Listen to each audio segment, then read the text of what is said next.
देर तक इंशाअल्लाह मियाँ साहब तशरीफ़ ले आएंगे और हमारे लिए इस वक्त एक ही अहम बात है और वो सबसे अहम है उनका इलाज, उनकी सेहत।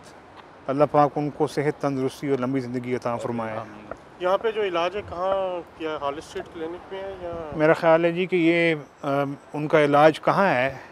मैं आप सबसे दरख्वास्त करूँगा कि आप भी हमारी मदद कीजिए इस चीज़ को सीक्रेट रखने में, क्योंकि इस वक्त उनका लग के इलाज करवाने की ज़रूरत है। और जिस तरह मेरी वालदा साहबा के इलाज को सियासी बनाने की कोशिश की गई, उनकी बीमारी को सियासी बनाने की कोशिश की गई थी, हमें अब कोशिश करना है कि इस चीज़ को अवॉइड किया जाए।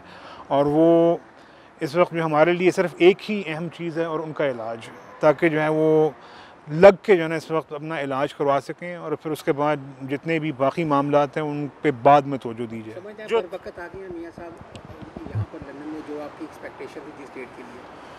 ये तो डॉक्टर्स बताएंगे जी, जब यहाँ पे उनका मुकम्मल तफसीली मुआयना होगा। अल्लाह ताला करे कि जो है ना ये ऐसा हो। जी, कि जो पॉइजन को खदशा था, मैंने एक खदशे का इजहार किया था और मैंने इस पर सवाल मैंने ये बात कही थी उस वक्त, और यानी सिर्फ मैंने नहीं, ये बहुत ज़्यादा लोगों ने सोशल मीडिया के ऊपर जो है ये सवाल उठाया था और ख़दशे का इजहार किया था कि थ्रोम्बोसाइटोपिनिया, जिसका मतलब है प्लेटलेट्स की कमी होना इंसान के जिस्म में, उसकी एक वजह जहर खुरानी यानी पॉइजनिंग भी होती है। और ये चीज़ जो है इस पे इन्वेस्टिगेशन की जानी चाहिए। सबसे अहम चीज़ मैं फिर कहूँगा उनकी सेहत याबी है।